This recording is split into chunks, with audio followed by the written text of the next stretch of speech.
Hello, everyone, and welcome back to Wild Woman Podcast. I have a guest today with me, Lis Hoyte from the UK, who I met a few months back at a wonderful event in Ireland, 262 Women's Empowerment event run by a Canadian lady, Deb Drummond. And it's funny how when you go to different events or different things, sometimes you're not sure why you're going, and then when you get there, you find out why. And I instinctively knew, and as I drove home, because there are two or three women I met there who I'm interviewing or having a conversation with on the podcast. And I know I was guided to that and guided to hear them. So I'm very grateful. And Lis Hoyte is one of them. And she spoke at the event on the topic of coercive control. And I have to say, I never heard that word, in a sense, used in that way. I've heard of many other sort of maybe abusive or controlling types of relationships and systems. So I was really just so inspired, and it just woke something up in me. And she also has written a book called Breaking Free in that she launched in 2021, which documents her journey and the transformation it brought about in her life. And I think that's the most empowering thing any of us can do, is share our story and what we learn from it, because it's only then that we become of service to others. That, to me, has been my story, and it's my passion on this podcast to have women and soon men, not leaving men out. It's just it's the way it's evolved as my own journey has evolved. So welcome, Lis, after that long preamble. I'm just so delighted to have you here and reconnect again a few months later. Oh, thank you so much for having me. And like you said, it just seems so, the timing of it all just seemed so divine. It's like, I was kind of like looking around the room, and I kind of felt you before I saw you. Like, Oh, oh, hi. uh, And it just kind of just sort of flowed from there, didn't it? And then yeah.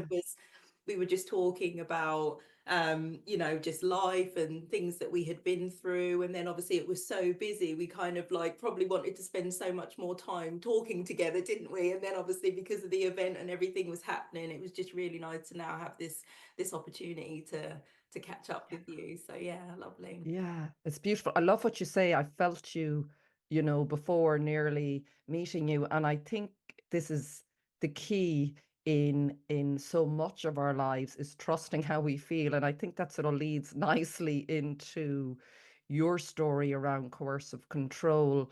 Um, yeah, maybe talk about firstly what exactly coercive control is for those who haven't heard Yeah, that sure. term. Yeah, absolutely. There's many ways to define coercive control, but from my personal experience, and obviously been in the field for many years now, and my experience runs for nearly 20 years. I was in that type of relationship for, and I would kind of define it as a pattern of behaviour that somebody uses to gain power and control over somebody. Because when we look at the essence of coercive control, it's all about that power and control. What can somebody do to somebody else in order to make them feel so low, so humiliated, so intimidated, that they tend to behave in a certain way. It's almost like kind of trying to please your perpetrator in order to live a life, well, kind of not really living, but so you're kind of existing within that relationship in a way where you kind of don't rock the boat, very much kind of walking on eggshells. But I think also it's really important to understand about coercive control. It doesn't just happen within these intimate personal relationships. We have coercive control acting on many different levels, and that can be from the judiciary system, CPS, the police. It kind of can go all the way up and down, up and down, up and down. And I think actually it's, I've learned so much about coercive control, not even just being in the relationship, but actually coming out of the relationship through the post-separation abuse phase, realizing how prominent coercive control is within many of the agencies of support that that victims or people that are seeking help and support after these relationships is so embedded in. And so what we have is, you know, coercive control happening on the micro level within the relationships, but it's also happening on the macro level, and also on the meso level when we look at these, you know, documents and policies and things like that. So it's kind of it's a massive area, and it's very nuanced and it's very insidious. And I think that, Endemic. you know, the Endemic whole, or something comes to mind. Yeah, that's yeah, yes, yeah, exactly. And in this is the everything. thing. And I think that it's really important for us to be able to understand it, because it's about trying to support other people. It's about trying to help the next generation to kind of see these signs. We're kind Mm, of past the awareness of it, because I think that we can we can do the awareness. It is important to be aware, but we need to have these actionable strategies that's going to really have an impact on people's lives who are experiencing it, but also give people the tools that they need to kind of help and support other people who they know are in these relationships or are who are experiencing this coercive control. Because sometimes one of the things with coercive control, you don't see it. Sometimes you can't see it when you're in it. And it is about actually, you know, these other people being able to go, actually, you know, I have seen this thing. Maybe it is this, and giving people the tools to help and support people that are close to them. yeah, yeah. And just the word coercive, what is that sort of a, how would you describe the word itself? Coercive, like, yeah. Yeah, so coercive is, I mean, for basic coercive control, you kind of have two elements. You have the controlling element, so somebody who can be very controlling in their behaviors. Hmm. And then you have the coercion, as in, well, actually, if you don't do what I want you to do, then there's going to be a consequence. So usually you get the coercive and the controlling behavior put together, which is, when you think about it from the victim standpoint, they're very controlled by the behaviors of somebody else, which then controls their behavior or keeps them in line. But you also have the coercion part. Sometimes people are coerced into doing things that they don't feel comfortable with. Sometimes people are coerced into stealing, into into aiding their own financial abuse, aiding their own economic abuse. So it's the term itself is is very nuanced, but it can just, you can kind of feel it when you say Yes, coercive yes, control. yeah.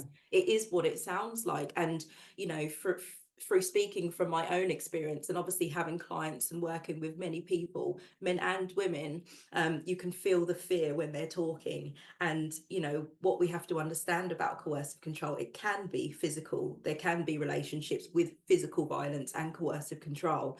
But many times when we have coercive control, there isn't physical violence, there isn't the Mhm. sexual abuse. So what we have to understand and be more empathetic to is actually understand, be abused, and you don't have to be physically beaten. And I think that's trying to trying to shift that narrative in terms of how people understand abuse in its entirety.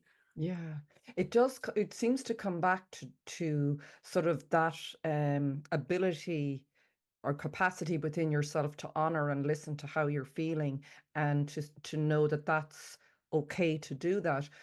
Can you, in terms of your own story and how that I know gradually creeps up, was there, when you look back now, can you say, was there like self-worth and self-love and all of that seems to be tied up in, and it's not saying, it's not about fault or anything. I'm not saying it in that way. I'm saying it just that there's sort of a dance in a lot of these things, isn't there? That some people are more, let's say, ripe for it, maybe, totally unbeknownst to themselves. It's their way of surviving. Like, how would you describe, yeah, how for you even that started? And if you Yeah, I look back think at yourself, then yeah. Yeah, I think for me, I think the difficulty when you do find yourself in those types of relationships, things aren't always necessarily abusive all the time. Mhm. So, so I think the thing is, it's like one day could be really wonderful, or it could be 2, 3 weeks are really wonderful, and then you know, an incident or something could occur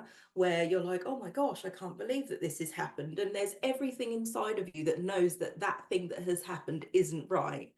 But what happens is you tend to, because we are human beings and we want to believe that, you know, that there's good in everything. You go back to those really, really good times, and you almost kind of, you know, you start to gaslight yourself because you kind of Mm. say, actually, do you know what, things aren't actually that bad. Out of all of this, we've had 3 great weeks, and now there's this one thing. Am I really going to focus on that one thing? Do you know what I mean? That and then it just takes away everything good. And but what you also will find is that you have your perpetrator telling you that as well. So Mm. it's not just what you feel, you have this person as well saying, oh my goodness, that's not that bad. Oh, you're so oversensitive, you know, you're taking it too personally. You've got all of these things going around. And then you may have another 3 weeks of greatness, and then something, you know, really terrible could happen. And that's why it's the kind of, it's the pattern of behavior. I mean, I like to use it as a cycle of behavior, because it's, you know, 1 minute it means one thing, the next minute it can change, and then you kind of have the sort of love bombing stage that you go through again where everything's kind of okay. And I think that that just doesn't help. Aside from kind of that, I mean, you are who you are, aren't you, before you even come into that relationship. And I think sometimes it's about understanding who we are as human beings when we go into those relationships, and to not be up on ourselves, like what you were saying. There's no kind of blame. But for me, I'm very empathetic. I believed in, you know, you've got to stick with your partner. You've got to, you know, you've got to always try and make things right, you know. And I always kind of looked at things that if things weren't going right, I was very much, oh, it must be something that I've done. So I guess in the sense that that probably didn't sort of help me in that type of relationship. Um, but equally, you know, it's like you were saying before, it's never the fault of somebody who is in those types of relationships. But there are things now that I can look at and look back and think, actually, do you know what? You know, if I was maybe a different person, things, I would have looked at things differently. But, you know, then that goes back to our perception. Our perception is everything, isn't it? Um, and yeah, and I think that, you know, if, you know, that is just it's a learning curve. And, but, you know, it's not about sort of, I don't have any necessarily any regrets, because what I do now is so profound and so life changing for people. It's That's the way I look at it. That's my perception of it now. I didn't always have that perception. Believe me, Yes. I did not always have that perception. So yeah, I think, you know, a lot of who we are as human beings does tend to make it easier for perpetrators um, to home in on certain people, certain individuals, absolutely. And I also think that, you know, sometimes it is about, you know, changing a little bit of who we are, because in order for us to heal and go through those relationships, we have to change first. We can't do any of that sort of healing stuff before we change. So actually, you know, once you have been through something like that, you kind of know, actually, do you know what, this is what I need to change this, because I want to be able to use this experience and do something good. But yeah, never the fault of anybody No, who's no. And I in don't a say that because as I relationship. listen Yeah, to you and it really comes alive in me before, I'll just share this very briefly because yeah, I can now, I never really recognized this until I heard you speak, that yeah, just before, probably for a couple of years before I was diagnosed with cancer in yeah. 2016, I was in exactly that type of relationship, which I never, I knew there was something off, and Mm, everything you have described is exactly how I felt, and the yeah, love bombing and the extremes and the oversensitivity, to the yeah. point that when I was going through cancer treatment and going through chemotherapy, I still used to pick that person up from work and cook for them and do everything. I mean, Wow. anyone would, like what you said, would look at you and go, what is wrong with you? Yeah, But yeah, that is so, I get it. I get that level. That's why I say I would never judge. And it yeah. brings you, doesn't it, on a very, you have to go on that, I wouldn't say you have to, but that journey of within yourself. Can you talk a bit about how, so if anyone's listening and recognizing this pattern and they may see it in someone else that they Mm, observe or in their own life, I think it's everywhere apart from, as you said, yeah. in one-to-one relationships, but even just to take the one-to-one relationships first, what would you say to someone first who is feeling this? what are the steps, or how do you start to break free? I know you can't cover all of that here, but just to give people a sense, because it's just wonderful to see you so happy, so alive, helping people. It's just amazing to see what's possible on the other side of what you feel maybe you'll never get out of sometimes. Yeah, definitely. Mm. I think the most important thing that I would say is that, it's always about checking in with yourself, as in, okay, this is how I feel, this is how I feel about this. And just always like concentrating on trying to do the little bits for yourself that you wouldn't necessarily do. Because the first thing that I realized is I know I needed to leave, I just didn't have the confidence to, because there was so much codependency in that relationship. So I didn't think I was able to even do those things. So actually, in hindsight, when I look back, it's about going, okay, this is how I feel. You need to make a decision whether you want to feel like this for the rest of your life, or whether this is not good enough for you as a human being. Because until you actually make that decision, you're not going to make the changes in yourself. And I'm not talking about massive changes. I'm just talking about trying to kind of reclaim something for yourself. So for example, I started to wake up every morning and literally just do 50 sit-ups, because I could control that, and I knew that that was something little that was benefiting me. And this may sound crazy, but when you do the little tiny things for yourself, that then starts to bring confidence in yourself. And the more you build confidence within yourself, the more you can start to make those choices and decisions for yourself. And I think that is probably the one thing that I would have done differently with me, with myself, because I didn't focus on that enough. I did these little things, like you said, I got up and I just did like 50 sit-ups, just something. But I was, bearing in mind, I was in this relationship for nearly 20 years. So I got in that relationship in my late teens and didn't leave till sort of my, over my mid 35. Do you know what I'm saying? So I was in that relationship for so long. So obviously this, what I'm saying has to be taken into consideration depending on how long you've been in that relationship for. So you may not have to start so small. Other people might go, actually, do you know what? I'm going to do this, or I'm going to do that, or there might be a course online that I really want to do, because that gives you the confidence. And then when you have the confidence within yourself, you can start to, your language begins to change. So for example, I noticed, just use the example of gaslighting, for example, when my perpetrator used to say, oh no, that didn't happen. No, you must have, you must have heard that wrong. Before I wouldn't say anything, or there would be an argument. But actually what I tended to do was, well, actually, that's not how I see things. If that's how you see things, that's fine, but I actually don't see it like that. That wasn't my experience, and then leave it. So I was able to gain the confidence to have the language to go, actually, do you know what? That didn't happen.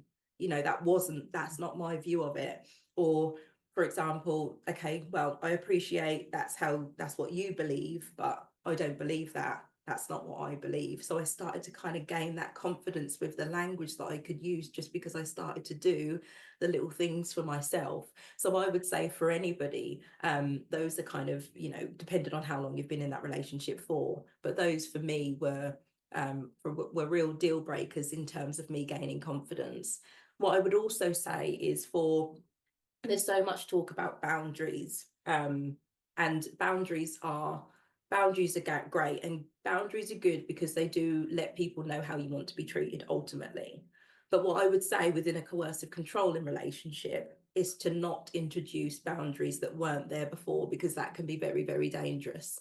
So for example, I'm just trying to think of an example off my head. A boundary of, okay, well, I'm just, both of you do something together on a regular basis, and all of a sudden you go, right, I'm not doing that because I want to stay at home today, and I'm not doing that.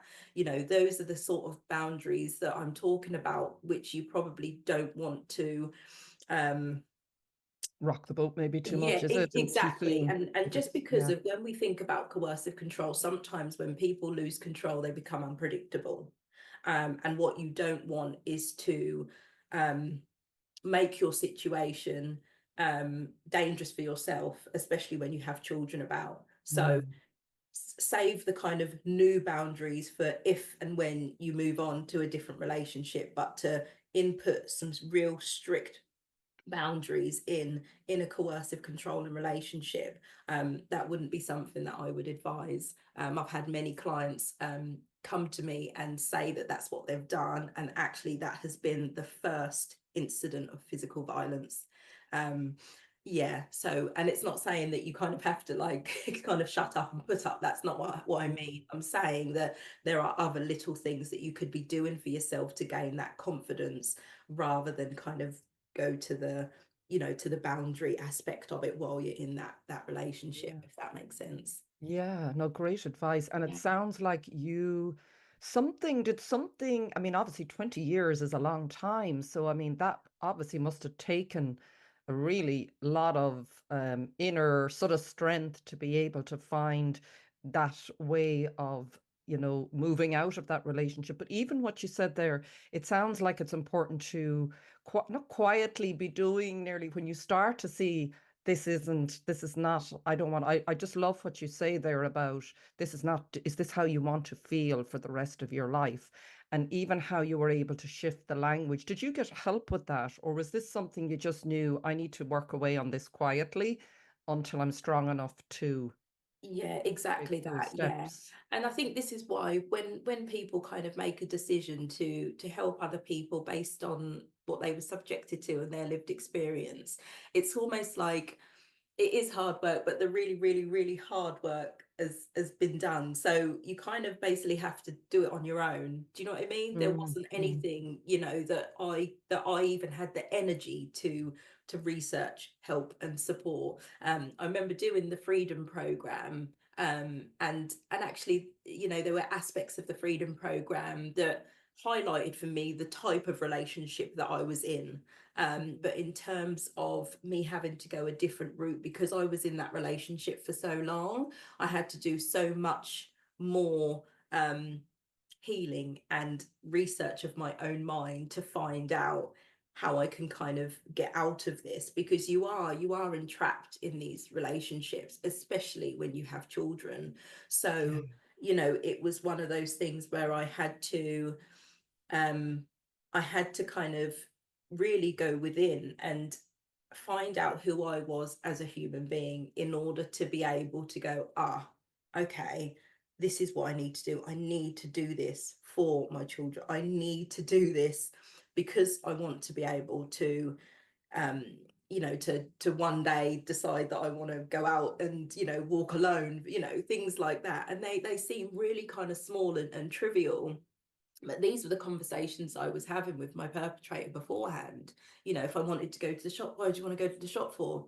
Oh, you're so sad. People don't want to walk on their own. Why do you want to go and do that on your own? And after of like 15 minutes of that's just really weird. You're just strange. You are. No one want. Why can't you walk with me? And it would be like, oh my God, I won't go then. Do you know what I mean? It was that Yeah. kind of Yeah. literally, you know, back. And then Breaking you you don't feel down. great about yourself. I went through years with literally like glimpsing at myself in the mirror because I just couldn't look at myself. I couldn't stand in the mirror and look at myself. And that was my face, that was everything about me because of what I had been told over the years about my looks, about my figure, about the size of my thighs. You know, everything about me was, um, you know, now I know now they appeared to hate. Yeah. So and that was just a massive change from actually loving all of that at the start of the relationship to absolutely despising it throughout the years. And so it was a case of, you know, trying to, you know, build that confidence, even looking at myself in the mirror, you know, and saying, and it's hard, it was so hard for me to do that. Every time I did that, I literally cringed and had to walk away. So, you know, this is the thing when you're in those types of relationships, it's almost like starting from scratch all over, but actually learning and appreciating who you are and just knowing that actually you do deserve better. But it took a while. To kind of go back to sort of your initial question, yeah, do you know what it is about? um you know, when people who have been through this and they make a decision to help other people, you know, it's that advice that resonates with people. It's that advice that you can trust, because the person has lived what you've lived, and they've kind of done that hard work in order to go, actually, this was my experience, maybe try this. And like you said, it's so nuanced and it's so insidious. There's so many different levels of coercive control and Yeah, so many different yeah. people, but actually, let's just take this little bit from what someone said, let's take this little bit, and then you can kind of form your own. It was my blueprint, but somebody else has their blueprint, which they will then go on to help somebody else when they decide that their time is ready to break free. Yeah. And it just strikes me, you know, and you said it at the beginning about sort of the micro and the meso and the macro. And I firmly believe, no, we are the creators, even if unconsciously. I know, and I think that's a big shift we all have to get to in our lives. It's not about blame again, but it's understanding the power that we have.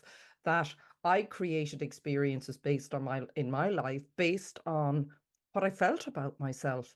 And I think when we start to own that for ourselves, it's very empowering. And it's a journey I know we have to go on, but then we can start to see how we've created the systems we live in, Yeah, you know, yeah, rather than looking out and going, look at what they're doing to yeah, us, yeah, isn't it? absolutely. Did And that become a sort of an eye opener? It's become an eye opener for me. yeah, no, 100%, you're right. And I Mm. think that, it was going through that journey, and it was breaking free, and it was going through the post-separation abuse and all the stuff had to deal with, like, places and homelessness and living and all of that sort of stuff, that you kind of get to the stage, you're like, but then, I think initially I started to follow the work of Bob Proctor, um, and just kind of listening to this guy, and then he started to talk about thoughts, and he started to talk about frequency, and he started to talk about vibration, and I was like, what? And initially, I was very well. There's no way that I had anything to do with this Mm. on that Mm. level. But then I kind of went into it and just thought, actually, if our thoughts create our life, and if you're in a situation and things are so negative, what we put out, we get back. And that was kind of the basics that I learned from that. So I said to myself, okay, well, if what I'm putting out, I'm going to get back, I don't like what I'm putting out. What do I have to do to ultimately find peace in my heart? And I think, and that's why I hold so close to that message. And my message is, make choices and decisions that create peace in your heart. And and I think it rolls off the tongue so easily, but actually, when you say something like that, it's nobody really talks about that struggle and that pain and all those people you have to leave behind. But ultimately, once you make that decision, you have to change your thought process. You have to change your mindset. You have to change basically who you are in order to heal. So it was that process of, oh my gosh, okay. And I could then start to, there was examples where I was like, this was after I'd left the relationship and trying to sort out things like child maintenance or whatever, and how stressed Mm. it made me and all of that stuff. And I just remember a whole week it was just a really awful week. But then I started to plot, and then I wrote down bad week and wrote down how I was feeling. And then other weeks I was feeling much better, feeling much better. And then I was like, hang on, what mindset did I wake up in that morning when I had that bad week? And so that started to give me evidence. Actually, this was my thought process. I was thinking of all the bad things that could potentially happen because I was worried, because I was fearful, because I was worried when I was going to get the next email, because I was worried when I was going to get, maybe a knock at the door. All those Mm. things were worrying me. But because that was just my mindset at the time, I was getting more and more of it, and I couldn't see a way out of it. But then when I started to plot, I had a not too bad week. What were my thoughts that week? And then I was like, oh, I get this. I get this. And this is not to say, oh, you're responsible because you done it and you're thinking Yeah. that, so it's all your fault. No, it's a great thing, because I'm a strong believer in what you put out to the universe, you get back. And I believe that now. And I am testament to that. And I've proved it to myself over and over again.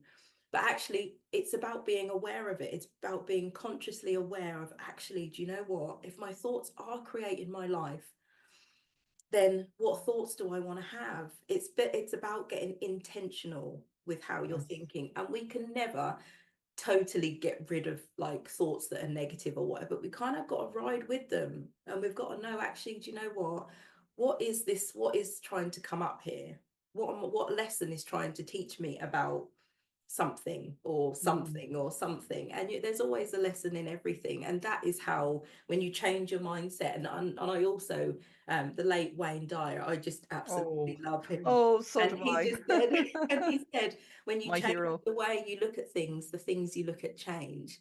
And I was like, when I was like, that's just not, no, no, no. And actually, that is the truth. And so, whenever something comes in my way, and I used to think of it as a problem or an issue, I don't.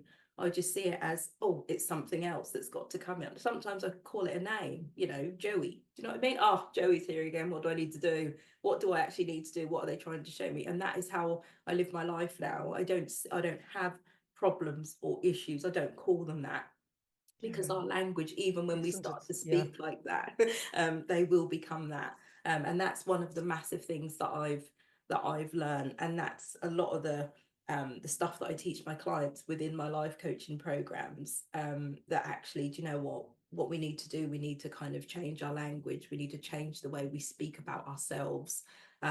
Sometimes Yeah. in those relationships, and you haven't seen somebody for a while, it's very much like, oh God, tell me about what's happened. Oh, tell me you're back in it again. So when that was happening to me, I'd be like, oh no, do you know what? I'm not going to talk about that at the moment, because I know that affects my vibration, and I'm not actually strong enough at the moment to go into detail about it without having a knock-on effect on me. And they'd be like, oh, okay, all right. What you But say?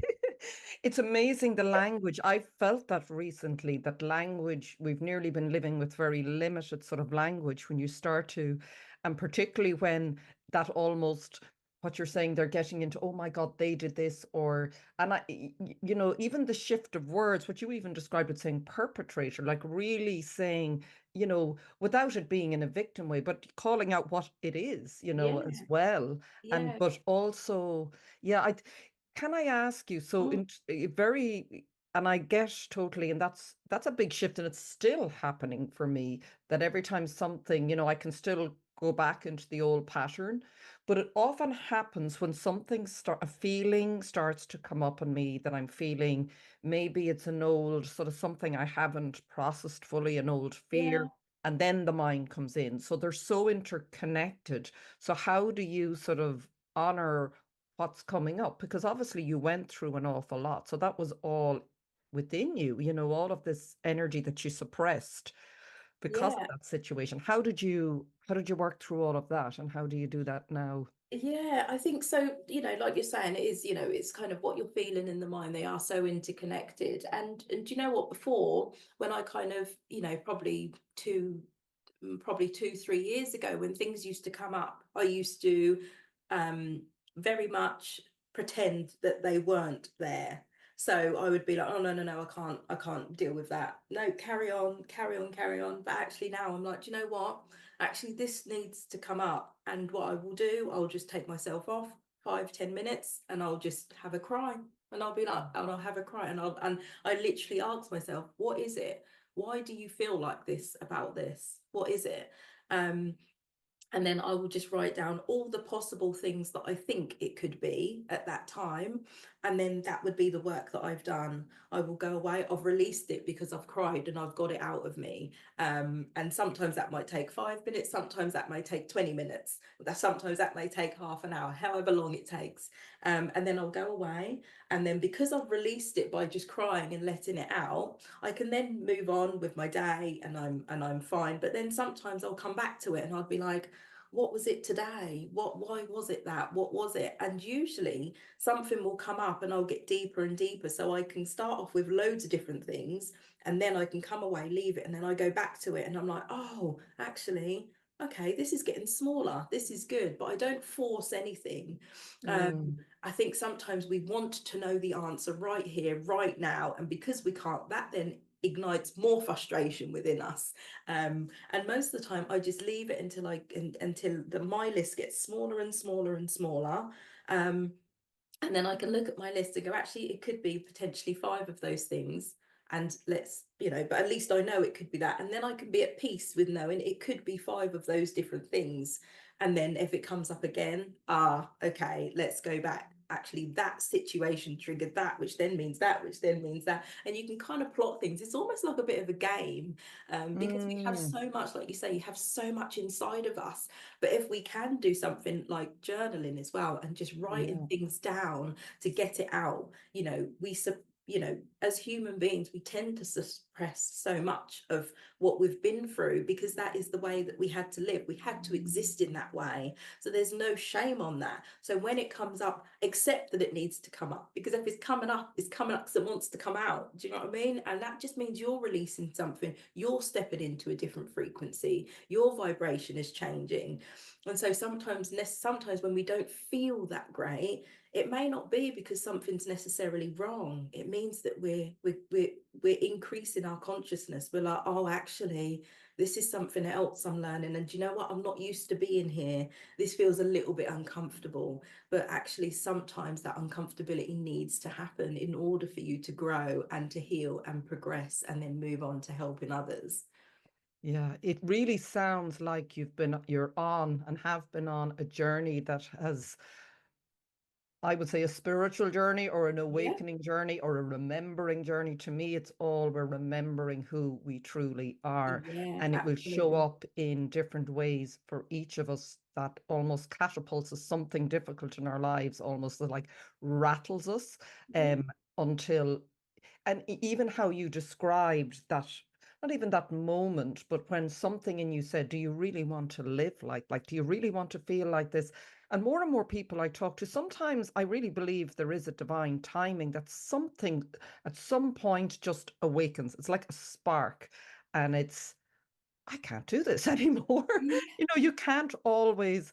Do you find that as well? Like, there has to be a readiness. You can't force a readiness um, at every stage of what you're describing, because, I'm not saying we're all different.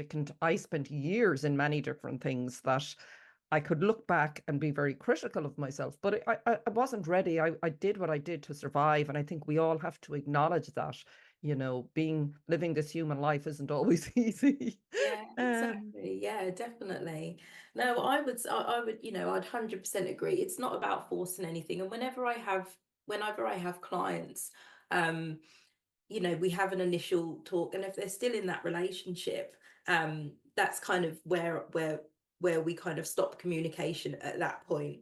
And I always say, okay. "Do you know what? There's no forcing, there's no there's no pushing this, that you just have to do this once you've made that decision, and you will know when it's exactly what you were just saying, Yes, Celine, is no. that, Yeah. you'll know. And, 9 times out of 10, they do come back, but it's about them actually being ready to face things. Because it's not just the battle that you're facing with yourself and knowing who you are, which is a journey in itself. It's a battle because actually, that if you are with a coercive controller, things aren't, just because you leave, things are potentially going to get a lot worse.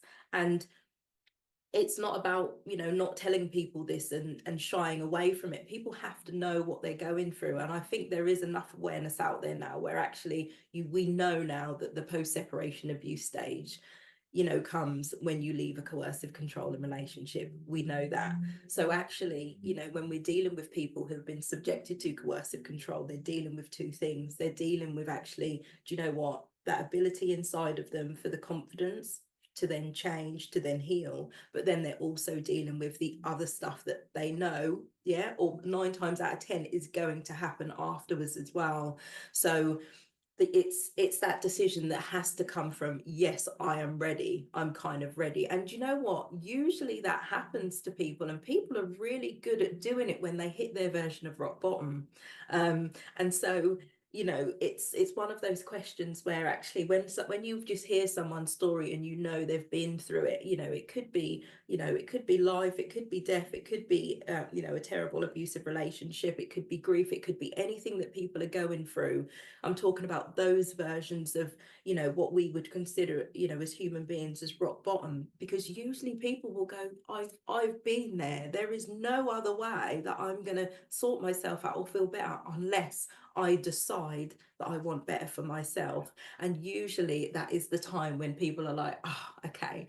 And people are very successful in it. I just wanted to say that because I think sometimes we hear a narrative. If you're in a coercive control relationship, you're going to get post-separation abuse, you're going to lose your house, you're going to be homeless, you're going to be all of these negative things. But there is another side, there is another narrative I think as human beings that we should push. And that is, do you know what? Sometimes when you make a decision in life that you come first and that your heart comes first and you want peace in your heart, good things can happen. Your life can change. And I think sometimes we need to push more of that narrative as well, because it is possible. I've done it. I know many of other people that have done it. And I think sometimes that kind of scaremonger of, oh my gosh, something bad's going to happen to you, you're going to lose your life. We could never predict what somebody else is going to do.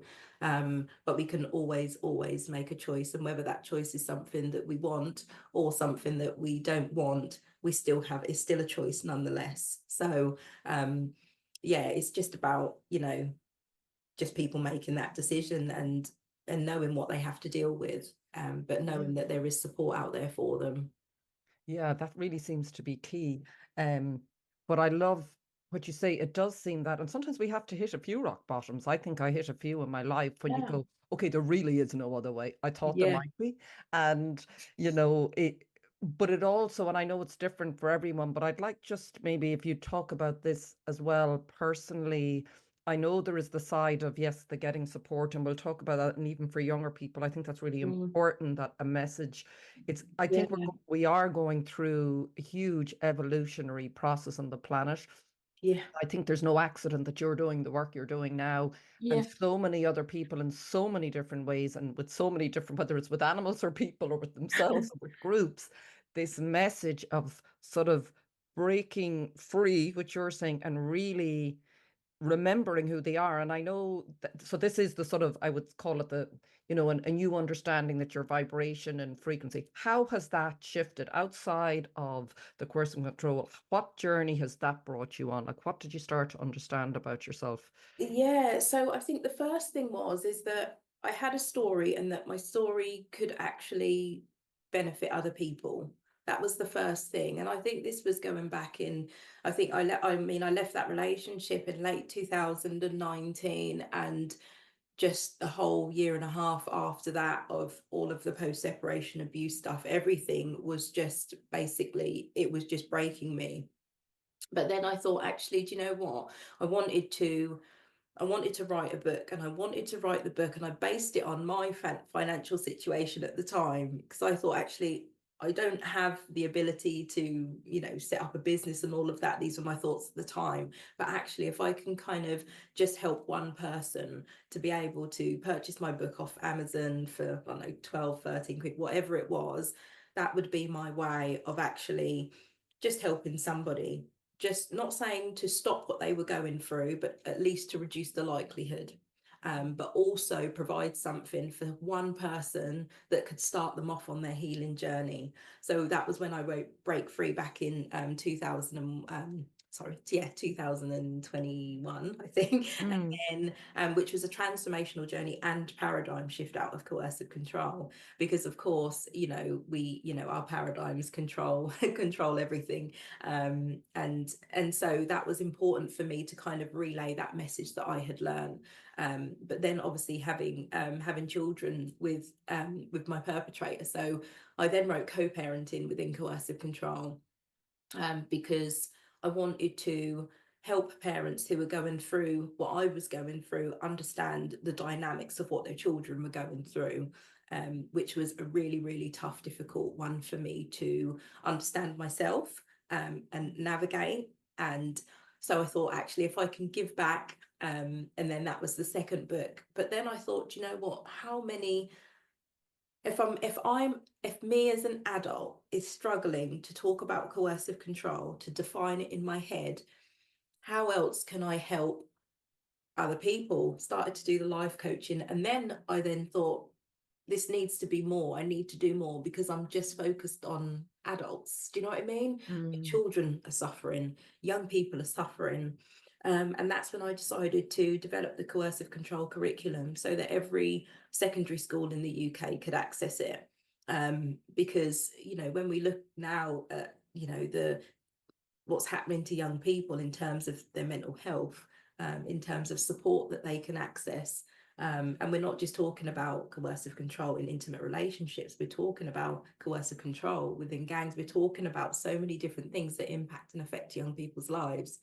So I thought, well, if I can do the curriculum, then that's just another way of me putting something out there that could help and support other people, but also help and support parents of these people, of these young people, who also feel lost. So, and every time I did something like that, you know, kind of going back to your initial question, when I did something like that, something inside of me changed, and that was me building my confidence, because I was always fearful. I've always felt that I've had so much to give, and I also felt that I didn't know the way that I could put it out there. I didn't know how I could do that. And excuse me, it was never from a level of what can I get from it? It was always from a level of how can I give? How can I give back? How can I give to somebody? And then as I started to do these things, I was always fearful. I was always worried. I was always, oh no, is it going to work out? What are people going to think? What are people going to say? But the difference was this time, that transformation inside of me, I didn't let it stop me. So before in my life, I'd always stopped myself from doing something. I want to do this. Oh, no, no, no, I'm too fearful. Someone might say that, might put me back. I'm just not going to do it. And that was it. But then I was comfortable with that. But this time it was a burning desire inside. I had to do it. And no matter how fearful I was of doing it, I was going to do it anyway. And so it was just every single time I did something like this or put something like this out there, knowing that the purpose behind it was to help and support other people, almost that selfless act, that made me feel good.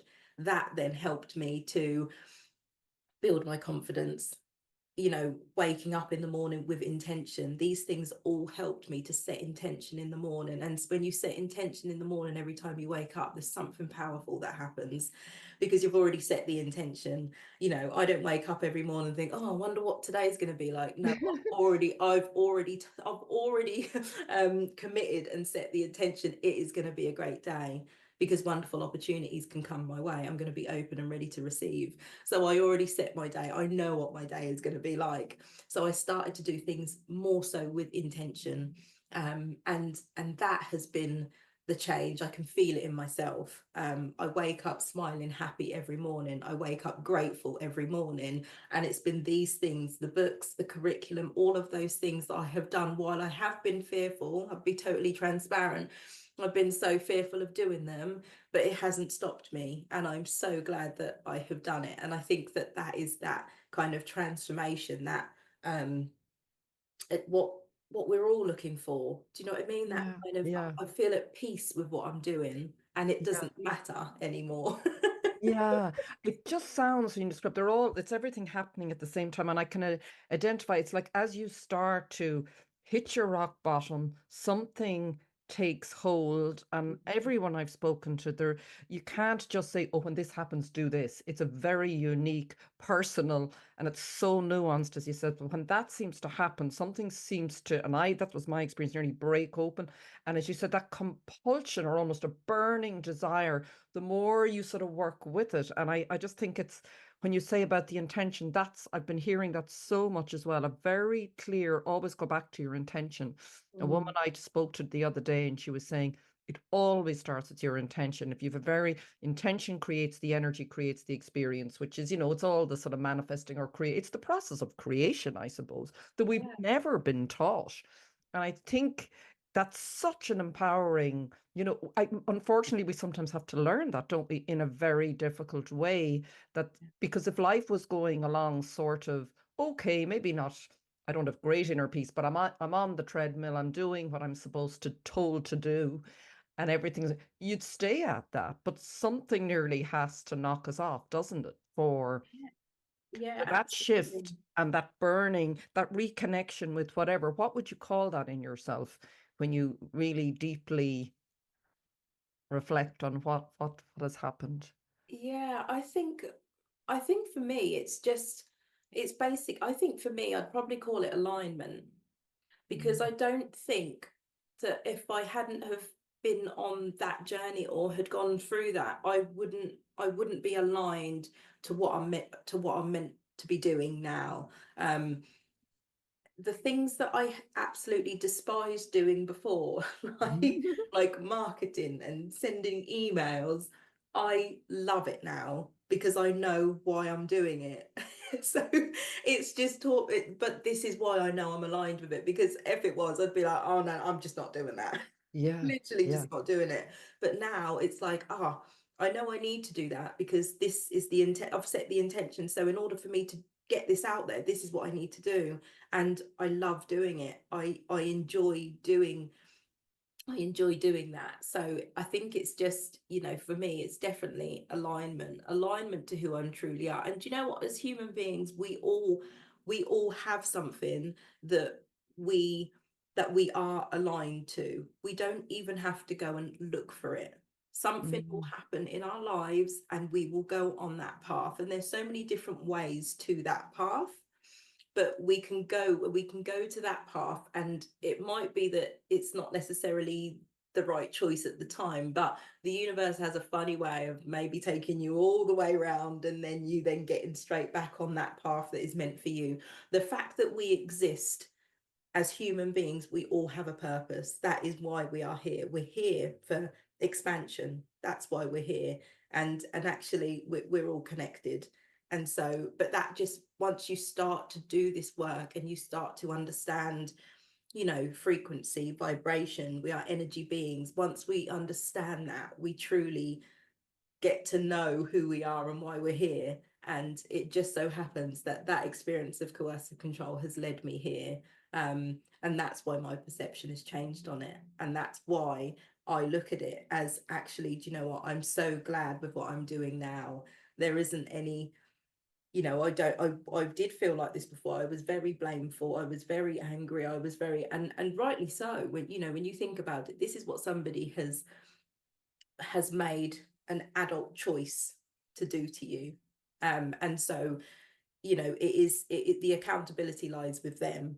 But what my point is that actually I'm glad that I can do this now off the back of that. And there was times of suffer, there was times of pain, which wasn't deserving. But ultimately, this is what I'm doing now, and now is where I focus, because the truth of it is, now is all we have. Mm. Now is our now moment. That's why I check in every moment. How am I feeling? How am I feeling? How am I feeling? um and I remember going through my journey of, when I first started healing, I would say, oh, I've already done that, I've already done that, I've already done that. And actually, one of my wonderful mentors said to me, Sheena Cantor, she went, listen, if we live in the moment, you haven't done that yet. And I was like, oh my God. Yeah. And it is, and so, yeah, and it's, and people come into your life as well, that will Yeah. help you with that journey. The universe orchestrates it in a beautiful way where you get everything that you need. You don't have to look for anything. And yeah, so yeah, back to your question. Yeah, alignment. I think it's alignment. Yeah, it's so beautiful. It's so beautiful. And we can be in and out of it. I suppose that's part and parcel, like you said, something you get rattled. I often compare it to like your driving car and you go off on those rumble lines and it's like, Yeah.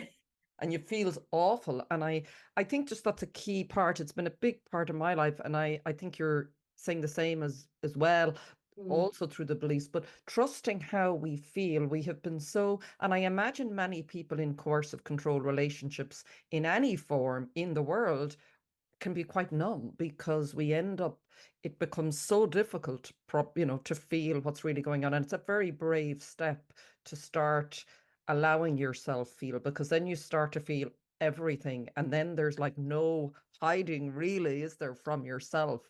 yeah. Um, because I meet, and it's not I lived much of my life numb, so it's not at all a criticism. It was survival to get just, yeah, pain, a lot of emotional pain I had. So I think when you look around in society now, my sense is, you can see there is a lot of numbness, but there's also a lot of people starting to feel and going, because it is a bit chaotic out there. What's your sense of, you know, um, as I said, I know each of us are a micro of the bigger picture and are contributing, and we're all connected. What's your sense of what's going on now in the world in and how we can be, yeah, how we play our part? Yeah, I think for me is, I always had this thing, even when I was sort of growing up and really into my late 30s, I always had this thing where I'd walk along the street and, sometimes you kind of, lock eyes with somebody. And for me, I'd be like, oh, they haven't smiled at me, so I'm not going to smile. But now I smile at everyone. Do you know, it's just something so small. And I smile at everyone because I think actually, do you know what? If we truly, truly, truly begin to understand that we are all connected, what we put out, what we get back, who we interact with, at some point, something is going to come back to us. And so if I can do anything, it's always start with kindness, always start with kindness, always smile at somebody. 9 times out of 10, I don't get one back, but that doesn't that doesn't But they stop might smile at the smiling. next person. Exactly. And so, I just think that, but I do think there's so much more awareness with people at the moment in terms of, that we are the creators of our lives, and actually there is more people that I find I can talk to about this now. Whereas 5 years ago, if I was to like, talk to a friend and say, your thoughts create your life, be like, what, are you all right? You know what I mean? And so there are more people now that are becoming more consciously aware about the power that we have as creators, and that actually, in order for this world to, to carry on and evolve, we have to have that expansion. Us human beings have to get to this level where we think like that about each other, where we treat each other like that. And so I think, like, I think that hopefully I'm answering your question right, that Mm, we, there's a different understanding now, and that's with all different generations. I can have a conversation with young people, and actually they tend to sometimes, get it more than what, someone like my mum's age would. Do you know what I'm saying? And I think it's so special and so lovely that actually that is an issue now that we can connect on, with different generations. yeah, And for ourselves, we have to do our little bit. It is about being kind. It is about smiling, sometimes even when you don't feel like it. Because yeah. we always say, do you know what the difference could be? You can make such a difference in somebody's life by just smiling at them. Mm. Sometimes we just don't know what someone else is living. And equally, we can't tell what someone else is living by a smile. Do you know what I mean? Yes, And so yes. it works both ways. So I just always say, just lead with kindness. And you know what, sometimes it's just about staying in your own area, isn't it? And it's just, concentrating on how you feel, because the better you feel about yourself, the outer stuff doesn't matter. Everything is always, out, inside out. And I genuinely was at one point in, well, for the majority of my life, I can actually say I always thought it was something external having an impact on me. Yes. Know that it's not now. So, Yeah. yeah. That is the biggest shift, isn't it? And it Mm, has to come in its own way. It really is the biggest shift. Yeah, I can say that too, I'm not saying I had a lot of external things, but I often say it to people, and it is the truth, whether it was through work or a relationship. If what I was told would have made me happy, well, then I'd still be there. And a lot of those things weren't what they appeared. And I think we just have to look nowadays, the world of celebrity and all the different things that we idolized and thought. And, for many of those people, I sort of feel have to feel for particularly young people, mm. who ended up. Yeah, I'm just really drawn, just brought back to young people as well. And I'm looking at the wallpaper and the little bears and the children, and it just strikes me, the work you're doing. yes, with adults and other people and sharing this message. It's just so inspiring. Like I feel sort of lit up listening to you. And I think that is what you're saying. We're like little lights on a grid. And the more we speak about this and we bring this energy out of our own experiences, just shifts everything. I think we underestimate the power because I could feel it off you when I walked into that room. And I think this is how we change. It is energy and vibration. I can say that because I've experienced it, we're Yeah, lived experience. yeah.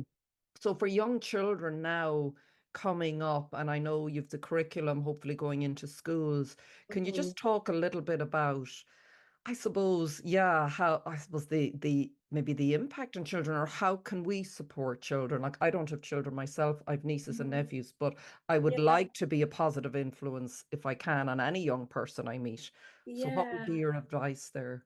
yeah. I think probably the most important thing that I would say is that I think always teach or always talk on a level where young people can feel comfortable with trusting with how they feel. Because I think, you know, we don't do that enough. There's so many people and circumstances and external things that young people will use in order to validate how they're feeling. But you have to then look where are those sources coming from.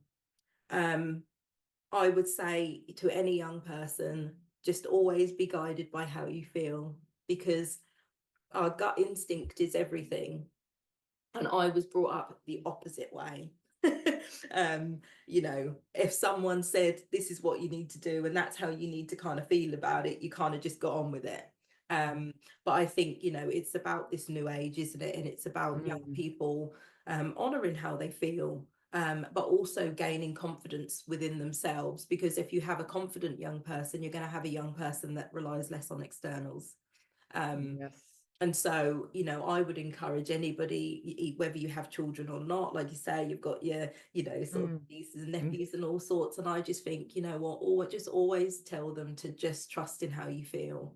Um, and everything else just falls into place. Do you know what I mean? It really does. yeah. In terms of an educational standpoint, I think that, having something like this curriculum, it's not just about coercive control, it is about boundaries, it is about healthy relationships, but it's also about the healing journey. It's also about, actually, do you know what, if young people are experiencing it, how can they take control of their lives? So, there's a lot of stuff in there with Joe Dispenza, who is just absolutely amazing and just one of my idols. And I think actually sometimes people don't always go the spiritual route, but they can go the scientific route, in terms of understanding who we truly are, and vibration and quantums and all of that sort of They're stuff. merging, I think. I think we're Yeah, moving into an age where definitely. science, spirituality, or whatever are coming Yeah, together.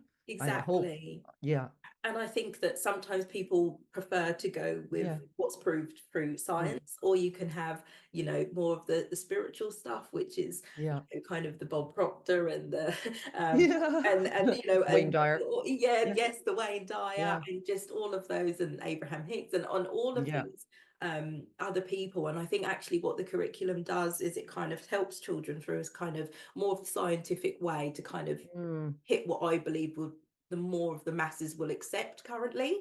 yes. um, and actually, do you know what can they do to change their lives if they have an understanding of what we understand now? How powerful can young people be?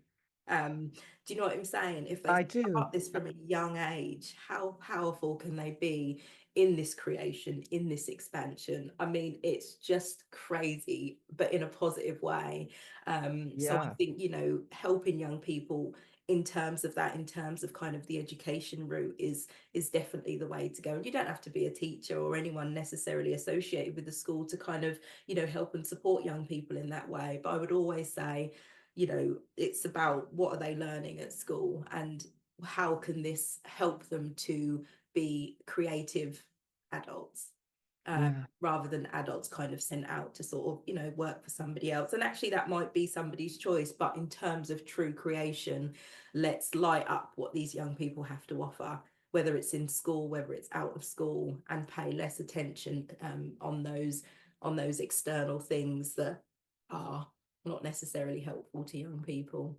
Yeah. Beautiful because they are the people who will change the systems if we want the systems to change, aren't they? Exactly. You know, it's the young people. So I hope the system and the educational system is welcoming and supportive of the curriculum that Yeah. you're offering, because yeah, it's just this trusting how we feel, I think, is the most important message I've found in my life, Mm. because we are told not to trust how we feel.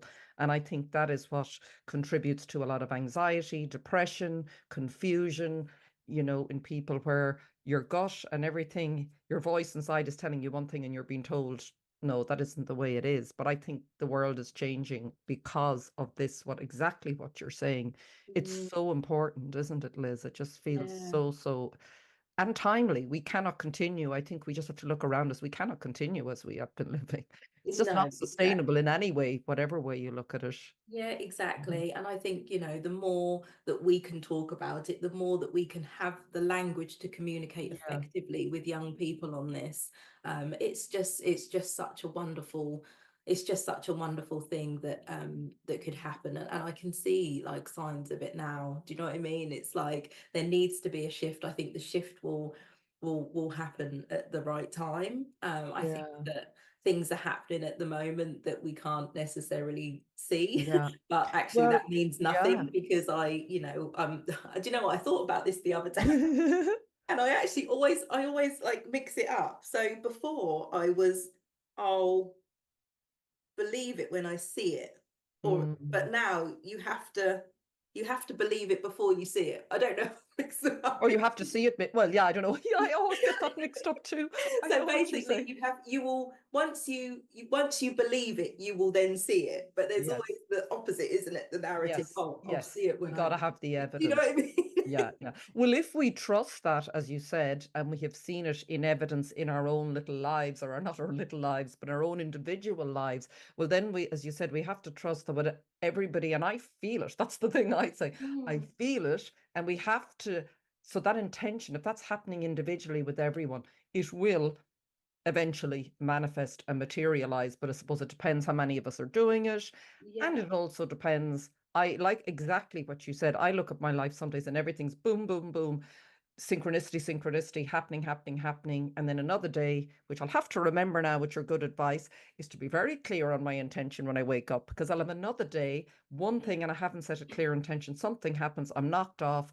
So, you know, that's interrupting the frequency or whatever. If we're all little like transmitters, we're transmitting out little signals. It's Yeah. even, I find that a useful way. I like visual things that I can Yeah. sort of go, okay, well, just what are you transmitting out of there? Because that's all that can come back to you.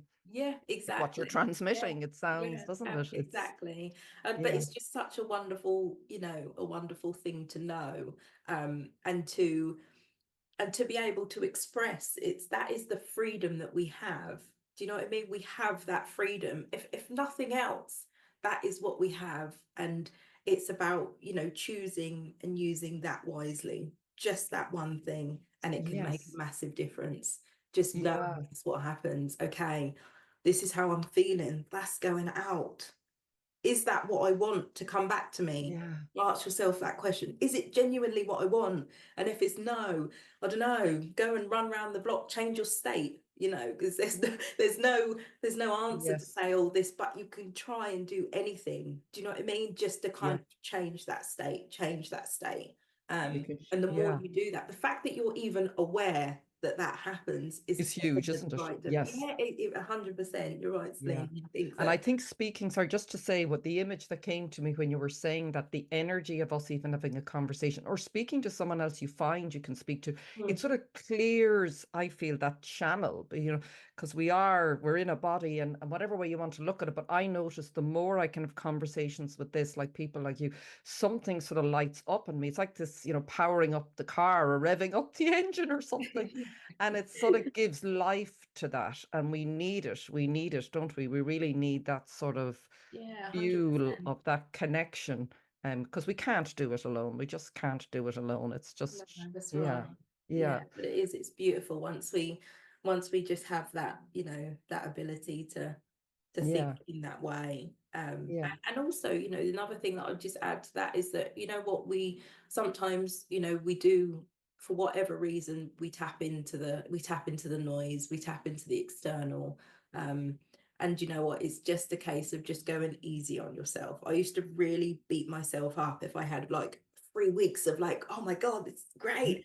And then I was like, oh, and then something, happened. And then I was like deflated. And, but then I would be so annoyed with myself that I allowed that to happen.